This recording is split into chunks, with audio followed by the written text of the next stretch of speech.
আল্লাহ রাসূল সাল্লাল্লাহু আলাইহি ওয়াসাল্লাম বলেন, কি বলেছেন? আন আনাস ইবনে মালিক রাদিয়াল্লাহু তাআলা আনহু قال قال النبي صلى الله عليه وسلم اتقوا دعوة المظلوم وإن كان كافرا فإنه ليس دونها حجاب। সুবহানাল্লাহ বলেন। আল্লাহ রাসূল বলতেছেন, তোমরা মজলুমের বদদুয়া থেকে নিজেদেরকে বাঁচিয়ে রাখো। এখন দেখেন, সত্য কথা বলছে আল্লাহ রাসূল, ওয়া ইন কানা কাফিরান, যদি মজলুম ব্যক্তি কাফেরও হয়, ফাইন্না লাহু লাইসা দুনহা হিজাবুন, তার মাঝে আর আল্লাহর মাঝে কোনো হেজাব থাকবে না, কোনো পর্দা থাকবে না। সে যদি কাফের হয়, মুশরিক হয়, হিন্দু হয়, বৌদ্ধ হয়, খ্রিস্টান হয়, আর সে যদি মাজলুম হয়, সে যদি আল্লাহর কাছে দোয়া করে, আল্লাহ তাআলা বলেন সে হতে পারে কাফের, কিন্তু তার দোয়াটাকে আমি সাথে সাথে কবুল করে নিই। তাহলে মাজলুমের দোয়া কত বড় মারাত্মক অপরাধ। সুতরাং ওই মজলুমের দোয়া থেকে আমাদেরকে বেঁচে থাকতে হবে। আরেকটা হাদিস আমি পেলাম, এটা হচ্ছে তিরমিজির একটা হাদিস। আল্লাহর রাসূল সাল্লাল্লাহু আলাইহি ওয়াসাল্লাম বলেছেন, তিন ব্যক্তির দোয়াকে আল্লাহ তাআলা অবশ্যই কবুল করেন।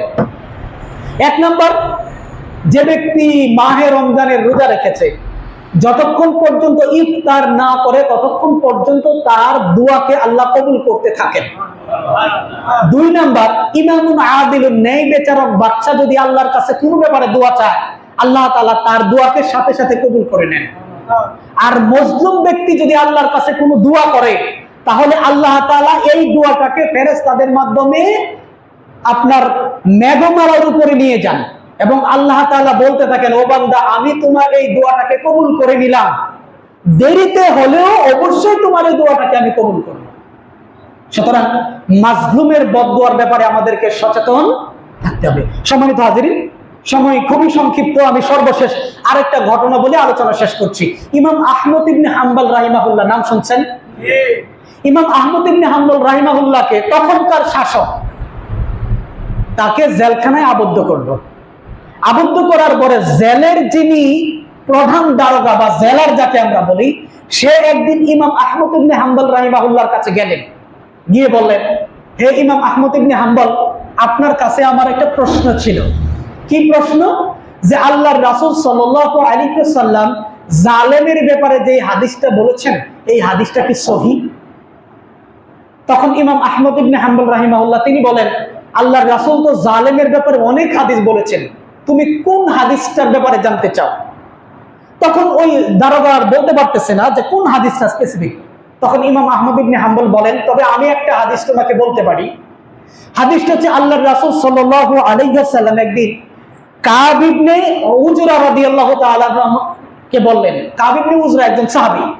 কাব ইবনে উজরা রাদিয়াল্লাহু তাআলা কে আল্লাহর রাসূল বলেন, হে কাব ইবনে উজরা, তোমাকে আল্লাহ তাআলা নির্বুৎ শাসকদের আমল থেকে হেফাজত করুন। কাব ইবনে উজরা রাদিয়াল্লাহু তাআলা বলেন, ইয়া রাসূলুল্লাহ, নির্বুৎ শাসক কারা?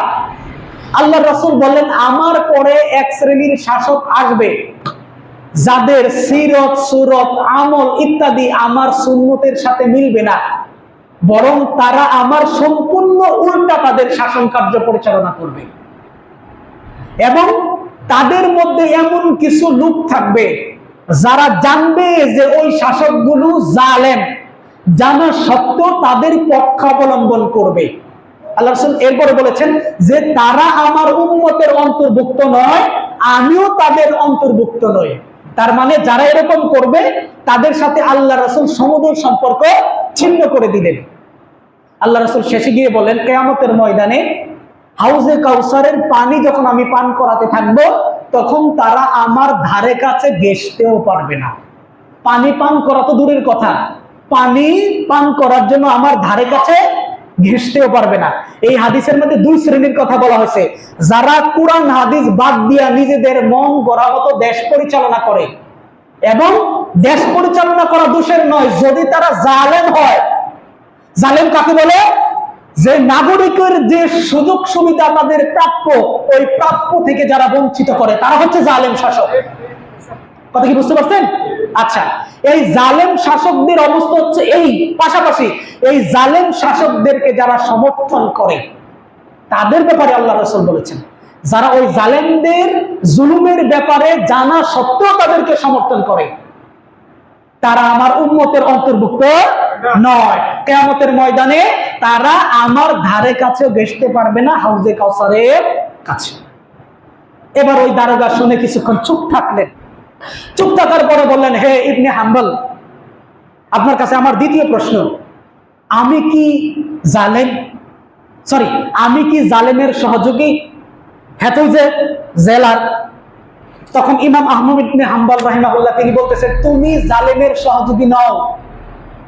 জালেমের সহযোগী তো তারা যারা জালেমদেরকে পাক করে খাওয়ায়, যারা জালেমদেরকে কাপড় ধুয়ে দেয়, যারা জালেমদের চুলগুলি আশ্রয় দেয়, যারা জালেমদেরকে বিভিন্নভাবে সহযোগিতা করে। আর তুমি তো হচ্ছে নিজেই একজন জালেম, তুমি নিজেই একজন জালেম, কারণ তোমার জেলখানার মধ্যে নিরপরাধ বন্দীরা বন্দী হয়ে আছে। ওই জেলার আর কোনো কথা মুখ দিয়ে বের হচ্ছে না। ইমাম আহমদ ইবনে হাম্বল উঠে আস্তে করে তিনি তার সেলের ভিতরে চলে গেলেন। মোহতারাম হাজিরিন, তাহলে এই যে এতক্ষণ পর্যন্ত আলোচনাগুলি করলাম, আমরা বুঝলাম যে জুলুম হচ্ছে যার যা প্রাপ্য তাকে তা না দেওয়াকেই বলা হয় জুলুম।